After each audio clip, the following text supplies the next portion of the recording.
Assalamualaikum warahmatullahi wabarakatuh. Alhamdulillahirrahmanirrahim, kita bisa bergabung kembali bersama IG Live Kerambikitan kali ini edisi Rabu tanggal 9 November 2022 di jam 16.30 bersama saya Dr. Ririn.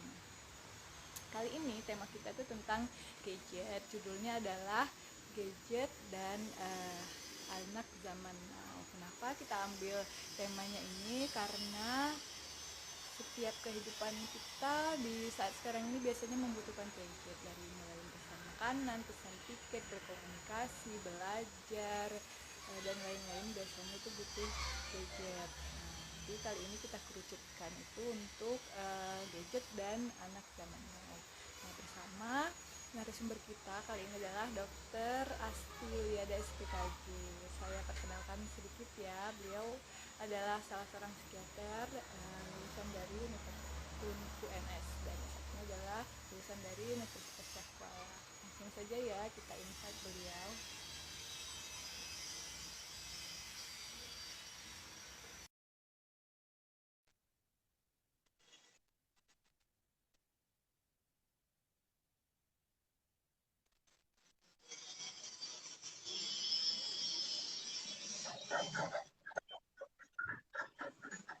Assalamualaikum warahmatullahi wabarakatuh, Dr. Asti. Waalaikumsalam warahmatullahi wabarakatuh, Dokter Ririn. Gimana kabarnya? Alhamdulillah baik, Dr. Asti bagaimana? Alhamdulillah. Nah, suara saya kedengaran jelas, Dok? Alhamdulillah di sini jelas. Suara saya gimana? Jelas, Dok. Oke, Ya, nah gambarnya juga clear kan? Maksudnya enggak? clear jelas ya. Nah, Alhamdulillah.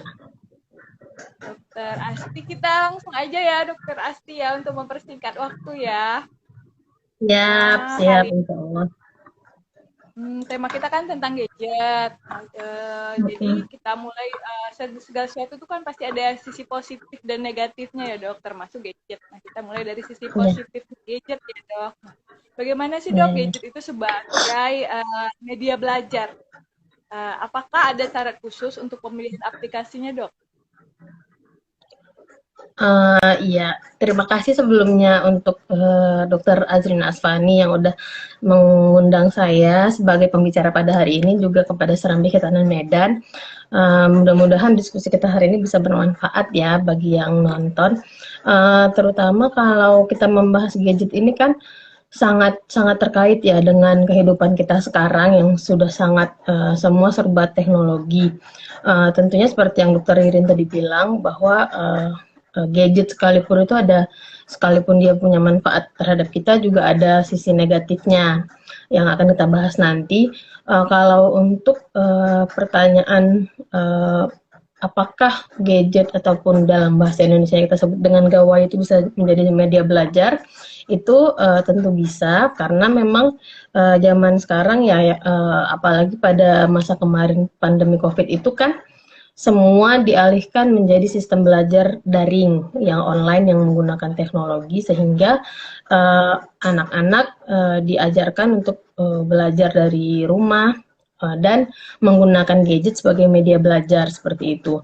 Namun di lapangan sendiri kita lihat ya, walaupun mereka menggunakan gadget untuk belajar, setelah di luar dari jam belajar pun mereka tetap menggunakan gadget, entah itu untuk scrolling di media sosial ataupun untuk main game dan sebagainya. Kalau kita lihat sendiri di tempat kita untuk menginstal aplikasi di gadget kita, baik itu sistem Android di Play Store ataupun di iOS, itu kan memang ada batasan usia, Dokter Irin. Kita bisa lihat sendiri ada batasan usia, misalkan aplikasi ini itu boleh digunakan untuk usia misalkan 3+. Berarti anak usia 3 tahun ke bawah itu nggak boleh pakai aplikasi itu. Kemudian ada juga usianya 7+, seperti itu. Jadi tidak semua aplikasi itu memang safe untuk semua umur seperti itu. Bahkan kalau dari rekomendasi yang dikeluarkan oleh Asosiasi dokter-dokter anak di Amerika itu anak-anak usia 2 tahun ke bawah itu malah malah belum diperbolehkan menggunakan gadget seperti itu, Dokter Irin. Jadi memang Sekali ya dok. kalau kita untuk iya, itu rekomendasi dari American Pediatric Association itu anak usia 2 tahun ke bawah itu malah belum boleh menggunakan gadget, apalagi mereka sendiri yang mengoperasikan, bukan dengan guidance dari orang tua seperti itu. Jadi orang tua sendiri sebenarnya tidak boleh sih membiarkan anak misalkan menginstal sendiri dari Play Store seperti itu tanpa bimbingan dari orang tua, itu sebenarnya tidak tidak bijak seperti itu, karena orang tua perlu melihat aplikasi ini sesuai nggak untuk perkembangannya, apa manfaat yang bisa diambil dari aplikasi tersebut seperti itu, Dokter Irin. Jadi memang di Play Store sendiri sudah ada aturan yang mereka keluarkan, itu usia berapa yang boleh menggunakan aplikasi tersebut seperti itu. Jadi kita sesuaikan aja ya dok ya, jangan sampai kita kecolongan ya dok ya. Iya, tetap harus ada parental guide di situ. Jadi orang tua tetap harus mengawasi ya, nggak boleh melepaskan begitu saja seperti itu. Dok. Kemudian pertanyaan selanjutnya dok, bagaimana sih pengaruh gadget itu terhadap sikap dan perilaku anak dok? Kalau gadget itu digunakan secukupnya dalam batas normal, itu mungkin dia tidak akan memberikan pengaruh terhadap mental, sosial, dan emosional anak. Tapi kalau sudah digunakan secara berlebihan, di mana sudah melebihi batas penggunaan, baik itu jamnya dan penggunaan gadget itu dalam kesehariannya, itu bisa menyebabkan banyak pengaruh sih, Dokter Irin, tidak hanya terhadap mentalnya, juga terhadap perkembangan. Misalkan anak-anak yang terlalu dini diberikan gadget itu akan mengganggu perkembangan mereka, karena kadang ada hal-hal yang tidak sesuai dengan perkembangan mereka dapatkan dari gadget. Jadi penggunaan gadget atau screen time yang berlebihan itu juga akan menyebabkan perkembangan anak, gangguan terhadap perkembangan anak, juga menyebabkan adanya sosio-emosional yang terganggu terhadap perkembangan anak seperti itu, Dokter Irin. Jadi itu bisa sangat saling terkait seperti itu. Itu kan tadi pada usia anak. Kalau pada usia anak dini dok, gimana dok pengaruhnya gadget itu terhadap anak usia dini? Kalau pada anak usia dini seperti tadi yang saya bilang, itu bahwa pada anak-anak yang usianya masih kurang dari 2 tahun itu memang tidak diperkenankan untuk menggunakan gadget tanpa pengawasan orang tua seperti itu. Jadi memang mereka di Amerika sendiri itu no, mengatakan mereka say no untuk anak under 2 tahun, di bawah 2 tahun itu tidak diperkenankan seperti itu.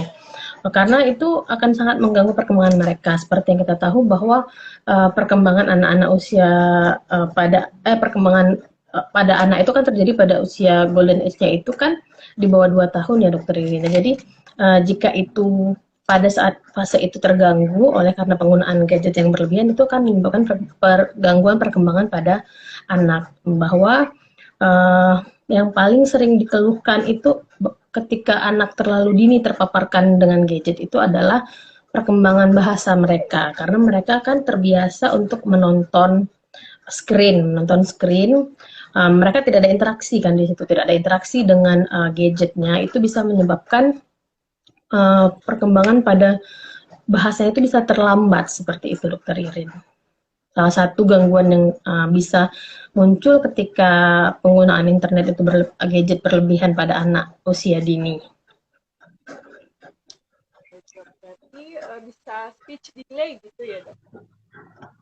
Ya, itu dari beberapa laporan yang ditemukan, studi-studi juga tidak cuma di Indonesia, di luar negeri juga seperti itu. Ada beberapa jurnal yang saya baca bahwa speech delay itu sangat berkaitan dengan terpaparnya anak terlalu dini dengan gadget.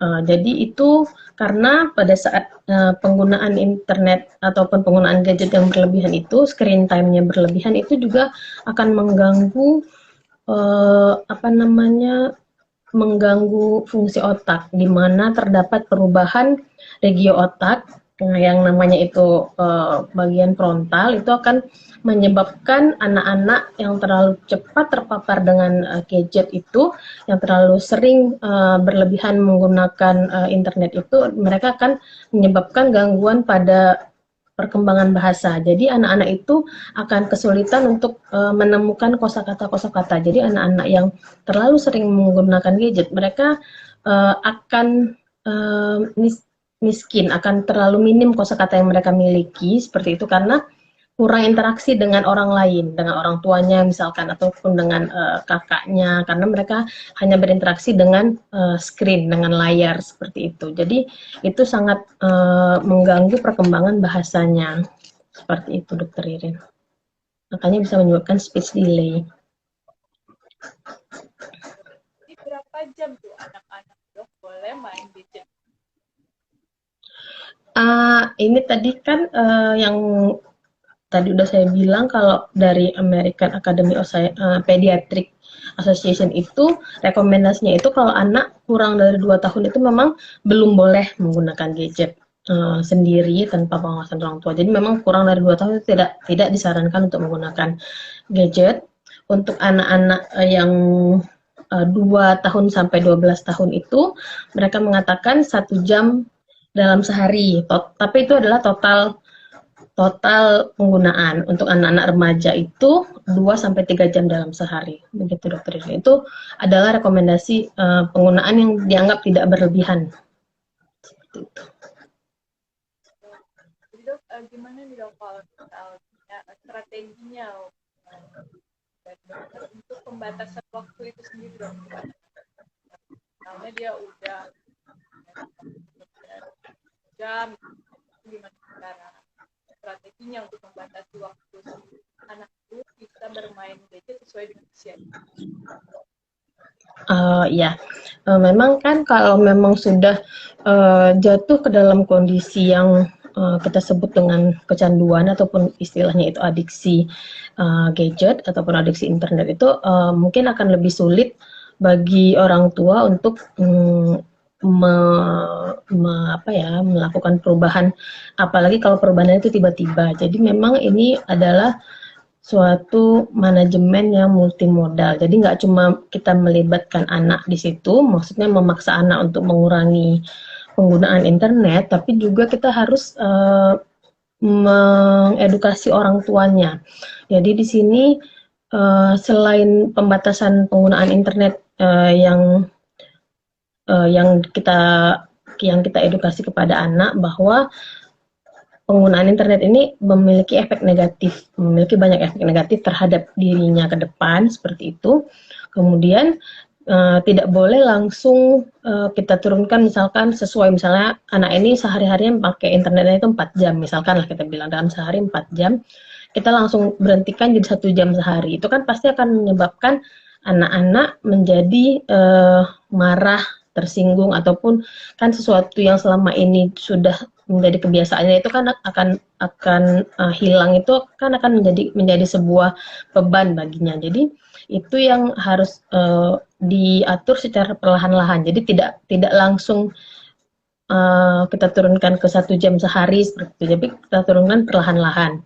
Namun di sini kita harus tekankan sebagai orang tua, kita harus konsisten bahwa nanti di jam-jam anak itu tidak menggunakan HP, tidak menggunakan gadget, itu orang tua juga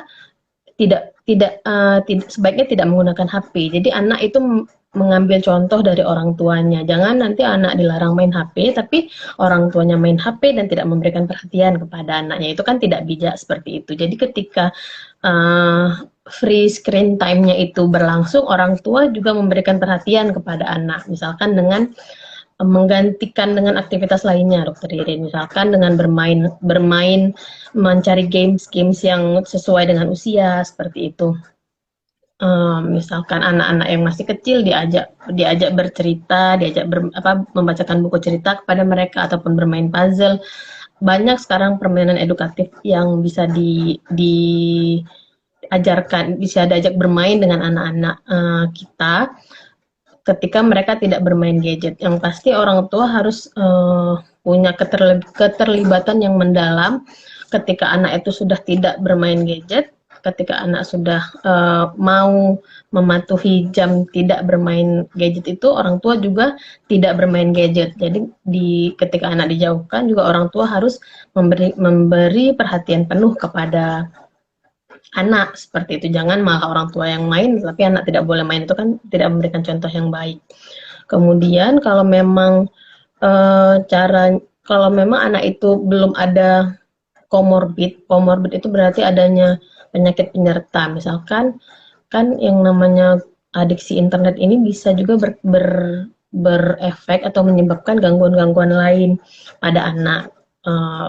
Apakah itu gangguan mood, gangguan atensi, seperti itu. Jadi itu yang harus aware orang tua. Jika itu memang sudah terjadi, itu akan membuat manajemen akan lebih komprehensif, misalkan membutuhkan bantuan tenaga kesehatan profesional seperti itu, karena itu kan sudah terjadi komorbiditas di situ. Tapi kalau memang masih bisa diatur oleh orang tua dengan cara yang persuasif, itu lebih baik, seperti itu, Dokter Irin.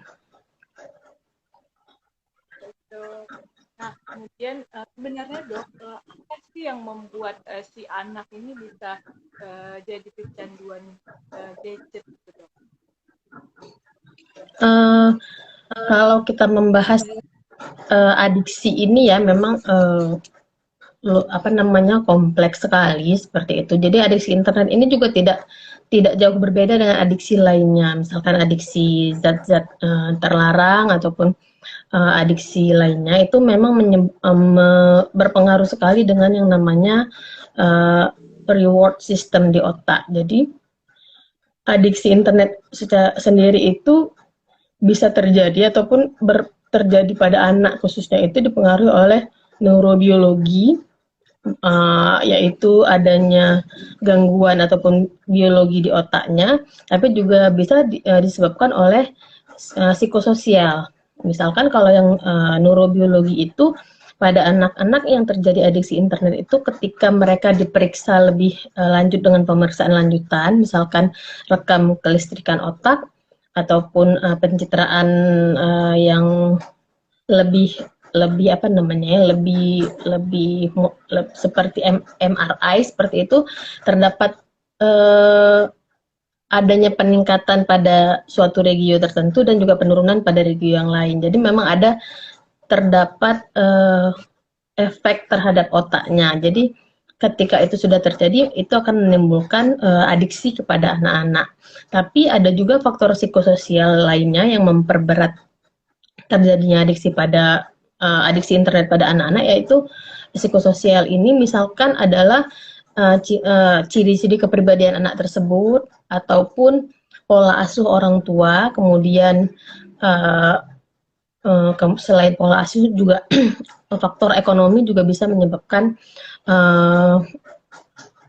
timbulnya gangguan adiksi internet ini. Misalkan kalau pola asuh itu orang tua yang abai, yang lalai, yang tidak memberikan perhatian penuh kepada anak dan menjadikan HP ataupun gadget ini sebagai babysitter untuk menggantikan posisinya dalam memberikan perhatian kepada anak ini, inilah yang akan meningkatkan risiko terjadinya adiksi pada seorang anak terhadap penggunaan internet, seperti itu, Dokter Iri. Jadi kompleks sekali.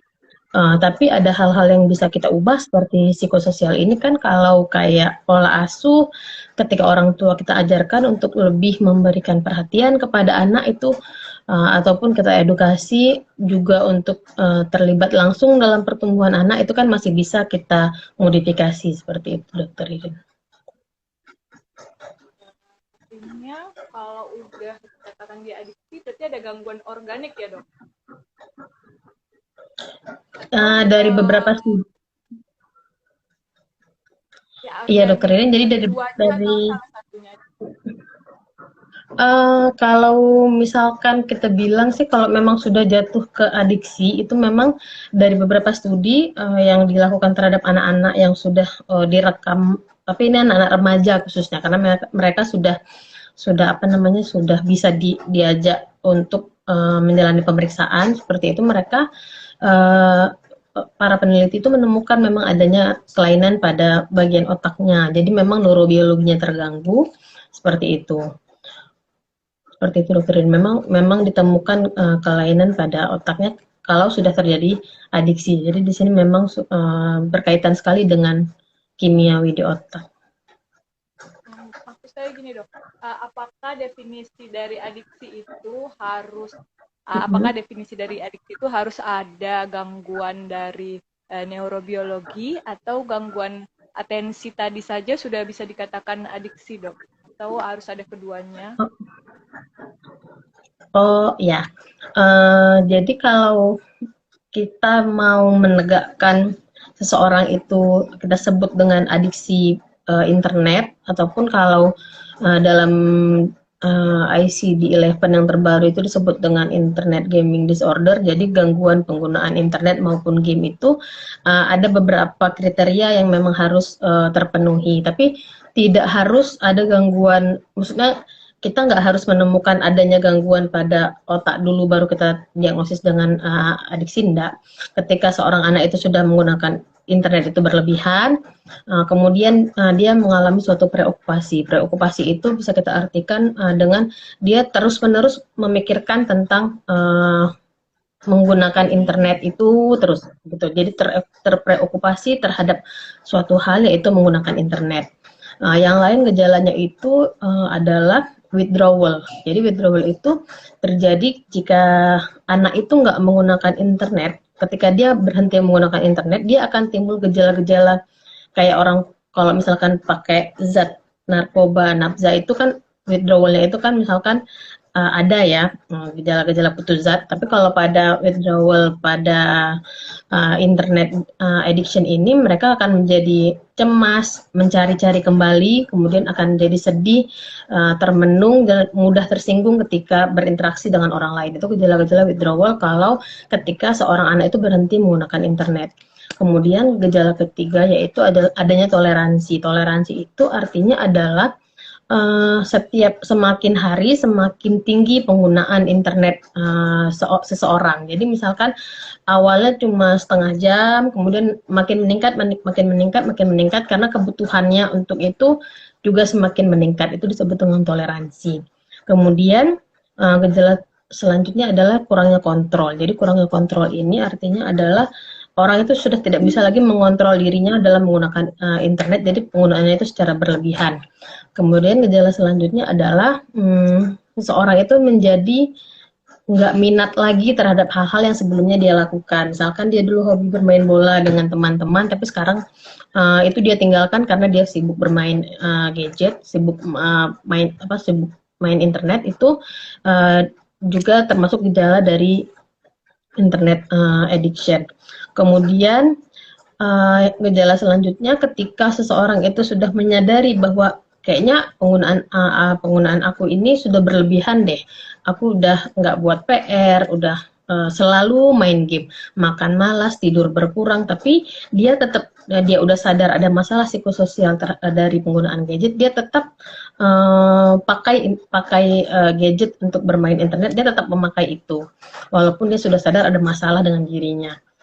Itu gejala-gejala itu, kalau ada 5 dari 9 gejala yang tadi itu bisa kita diagnosis dengan internet addiction. Seperti itu dokter Rin, itu berdasarkan DSM-5.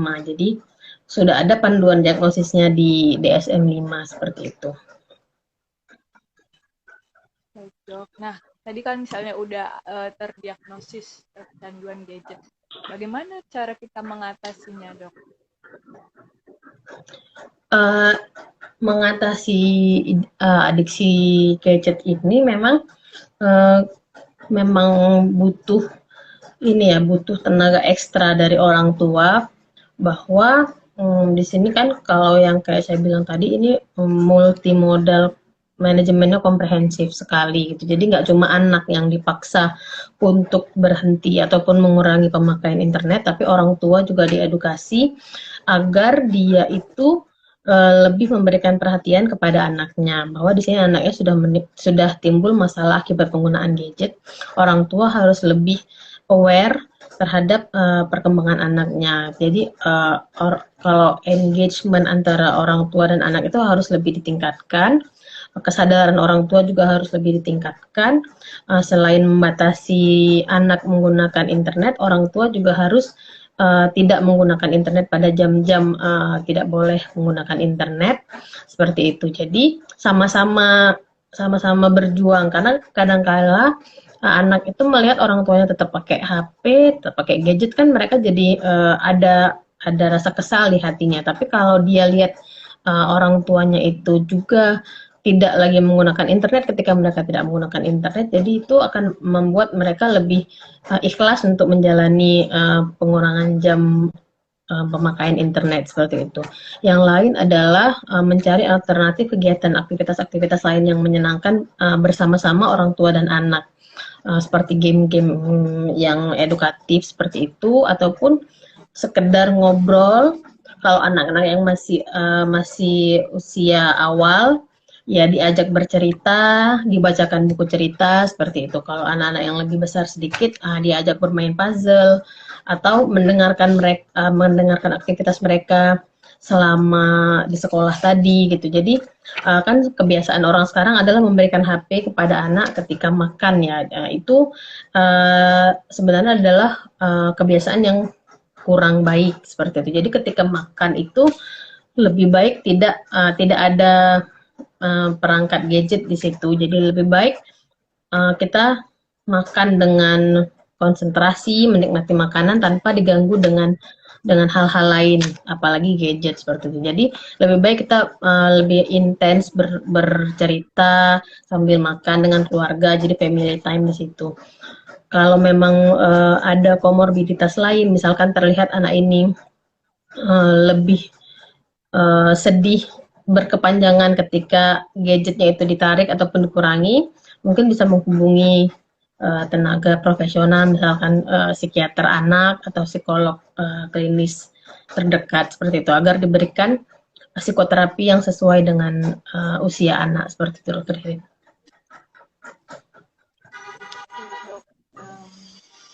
Berarti apa ya, sudah jelas gadget ini ada dampaknya yang buruk ya dok ya buat si anak ya dok. Nah kenapa dok ada anak yang terkena adiksi, ada yang tidak dok dengan paparan yang sama, itu gimana? Dengan misalnya si anak 2 jam setiap hari, tapi dia jadi gangguan, sedangkan anak lain itu 2 jam juga tapi tidak ada gangguan. Itu gimana tuh? Apakah ada ya, faktor jadi lain? Mungkin setiap individu itu bisa berbeda-beda ya terhadap kemampuan dirinya menghadapi sesuatu stresor, seperti itu. Jadi ada yang namanya coping seseorang gitu, ada yang copingnya cukup kuat, ada yang copingnya tidak kuat. Jadi memang kalau faktor lain, faktor misalkan kayak yang tadi saya bilang psikososial seperti itu, ketika seorang anak sama-sama bermain gadget di jam yang sama, tapi kok ada yang berkembang misalkan menjadi cemas, depresi, ataupun ADHD, gangguan atensi, tapi ada anak yang tidak mengalami gangguan dan masih bisa mengorganisir dirinya. Itu faktor-faktor yang perlu dipelajari itu misalkan adalah bagaimana si anak itu tumbuh kembangnya, bagaimana pola asuh orang tuanya, kemudian bagaimana interaksi anak di luar dia bermain internet, misalkan dengan lingkungan sekolahnya, dengan lingkungan tempat tinggalnya. Anak-anak yang interaksi sosialnya kurang, itu cenderung akan lebih mudah untuk jatuh ke gangguan mental, seperti itu. Kalau dia misalkan di luar jam bermain internet itu dia masih di lingkungannya masih bisa bermain dengan baik, itu cenderung tidak menyebabkan gangguan yang lebih lanjut, seperti itu Dokter Irin. Jadi memang ada faktor-faktor lain yang berpengaruh seperti itu. Dari mentalnya ya dok, coping mekanismenya dan menghadapi suatu stresor ya dok. Nah, kemudian benar nggak dok, gadget itu dapat berdampak buruk terhadap hubungan sosial seseorang? Ada benarnya bahwa ketika kita, tapi itu jika kita sudah menggunakan gadget secara berlebihan ya, maksudnya ketika kita sudah dikuasai sama gadget, maksudnya hari-hari kita itu hanya bermain gadget melulu, jadi kan kita sudah tidak ada lagi interaksi dengan lingkungan, jadi itu akan mempengaruhi sosial kita, karena misalkan seorang anak ya bermain gadget ketika dia pulang sekolah, dia bermain gadget 2 jam seperti itu, jadi dia tidak keluar rumah. Itu kan akan menyebabkan gangguan pada sosialnya, interaksi sosialnya akan terganggu. Begitu juga pada dewasa, tidak hanya pada anak-anak. Ketika kita sudah sibuk dengan dunia kita sendiri, kita jadi lupa dengan dunia nyata yang ada di sekitar kita, seperti itu. Jadi ada benarnya. Nah, kalau pernyataan ini gimana dok? Benarkah gadget itu bisa membuat gangguan mental seseorang? Mungkin yang perlu digarisbawahi itu Dokter Ririn, penggunaan gadget yang bagaimana. Kalau penggunaan gadget yang masih sesuai batas itu mungkin tidak akan menyebabkan gangguan. Tapi kalau sudah menggunakan gadget di luar batas, sudah berlebihan sehingga menimbulkan adiksi, itu akan sangat rentan sekali untuk mengalami komorbid yang tadi saya bilang, penyerta gangguan mental lainnya yang bisa terjadi bersamaan dengan adiksi internet tersebut. Misalkan kalau pada anak-anak itu bisa menyebabkan anak itu menjadi lebih atensinya berkurang, ataupun dia menjadi lebih hiperaktif, kemudian dia cenderung cemas ketika tidak bermain gadget seperti itu. Jadi memang ada komorbid yang bisa terjadi ketika kita mengalami adiksi internet. Itu ya dok. Nah, kemudian satu lagi dok, dua lagi dong. Benarkah nggak gadget itu bisa membuat hubungan jauh itu menjadi lebih dekat, hubungan dekat itu menjadi jauh? Itu ada saya lihat suatu pernyataan seperti itu dok.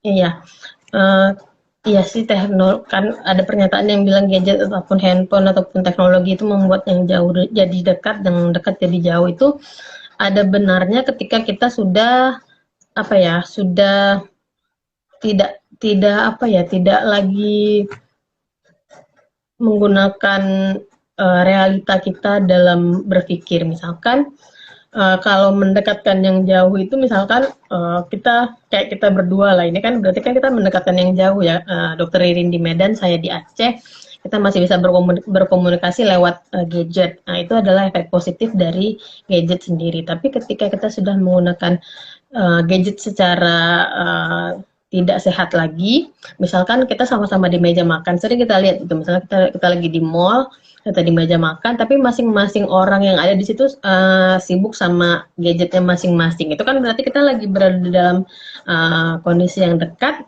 tapi semua terasa jauh karena saling tidak berinteraksi. Jadi bisa terjadi seperti itu ketika kita sudah kehilangan realita kita dalam menggunakan gadget, seperti itu Dokter Ririn. Jadi itu ada benarnya. Baik dok, ini ada pertanyaan lagi dok. Tadi kan dokter bilang penggunaan waktu yang ideal untuk anak usia 2 tahun, di bawah 2 tahun itu tidak ada, di atas 2 tahun itu 1 jam ya dok ya. Nah, itu penggunaan handphone atau gadget atau screen time semuanya dok, TV termasuk dok? Ya itu kalau dari teori sih itu screen time, jadi bukan cuma HP, TV kah itu, smartphone, tablet, segala macam itu dihitung ke dalam itu. Jadi itu total dalam sehari, misalkan pagi pakainya 15 menit gitu-gitu atau 1 jam sekali ini, pokoknya total dalam sehari itu nggak boleh melebihi waktu yang tadi. Seperti itu dokter Elin. Jadi nonton juga masuk Tidak sih. hanya ya, tidak hanya HP ya dok, TV Iya, juga tidak termasuk ya HP. dok. Iya. Iya doknya. Nah, saya lihat dulu ya dok, apakah ada pertanyaan dari penonton kita dok. Nah, bila penonton mau bertanya bisa langsung di kolom komentar ya. Nah, ini belum ada pertanyaan dok. Nah, kalau belum ada pertanyaan, ada nggak dok closing statement atau tambahan tips dari dokter mengenai gadget pada anak ini dok? Iya. Jadi memang kita nggak bisa lagi menutup diri dari teknologi, itu nggak mungkin karena kita hidup di zaman sekarang yang memang semua serba dekat dengan teknologi. Tapi bagaimana kita sebagai seorang individu yang sehat jiwa dan raga itu bisa menggunakan teknologi untuk hal-hal yang baik, untuk hal-hal yang bermanfaat, dan bisa mencegah terjadinya hal yang tidak baik, yang tidak bermanfaat dari gadget seperti itu. Apalagi kalau kita sebagai orang tua itu harus lebih aware terhadap apa yang anak-anak kita gunakan di aplikasinya di HP misalkan seperti itu kan. Sekarang memang di HP itu kita bisa setel misalkan YouTube-nya itu YouTube yang khusus anak seperti itu. Aplikasi juga kita bisa lihat apa-apa aja sih yang dia mainin. Jadi nggak kita sebagai orang tua yang kayak dokter Lilin bilang jangan sampai kecolongan terhadap apa yang anak-anak kita mainkan setiap hari. Kemudian juga kita harus lebih peka terhadap kemungkinan adanya gangguan pada anak-anak kita yang memang sudah menggunakan internet berlebihan, apakah dia terlihat murung, nggak mau sekolah, ataupun nggak lagi mengerjakan PR, ataupun menjadi lebih, misal kita bilang lah, lebih lebih lebih susah diatur gitu karena memang ketika kita suruh berhenti main HP dia tidak mau lagi dan orang tua sudah tidak bisa menghandle itu. Tidak perlu malu, tidak perlu sungkan untuk mencari bantuan ke tenaga profesional seperti itu. Jadi yang pergi ke psikiater ataupun dokter jiwa, yang pergi ke psikolog itu semua orang boleh, tidak bukan cuma orang yang kalau yang di masyarakat kan stigmanya psikiater atau psikolog itu terkait dengan kita bilang orang yang gila, itu tidak benar. Bahwa semua orang yang membutuhkan bantuan tenaga profesional di bidang kesehatan mental itu boleh-boleh aja kita datang untuk mencari bantuan seperti itu, dan jangan malu seperti itu dokter Irin. Karena lebih cepat kita menangani anak yang mengalami adiksi internet itu, maka prognosis itu artinya adalah keberhasilan terapi kita itu akan menjadi lebih baik daripada sudah terlambat. Iya, dokter Irin. Gimana penonton, ada pertanyaan lagi nih buat dokter Asti? Gimana dok? Tidak ada pertanyaan. Terima kasih banyak dokter Asti Yuliada. Kamu bisa. Sama-sama dokter Irin. Datang Ponas dok di Medan akhir bulan. Insya Allah Ponas. ikut. Oh iya, kita ketemuan insya Allah. Terima kasih dokter Asti. Terima kasih para penonton yang sudah bergabung. Lebih dan kurangnya saya mohon maaf. Semoga bermanfaat. Kalau ada pertanyaan bisa ke DM dokter Asti, bisa dok. Misalnya ada pertanyaan mengenai gangguan mental atau yang lainnya, saya bisa di follow. Jadi follow akun IG-nya Dr. Asti Yuliada. Terima kasih sekali lagi dok. Assalamualaikum warahmatullahi wabarakatuh. Iya, sama-sama. Waalaikumsalam warahmatullahi wabarakatuh. Terima kasih. Sampai jumpa di IG Live selanjutnya. Iya. Waalaikumsalam.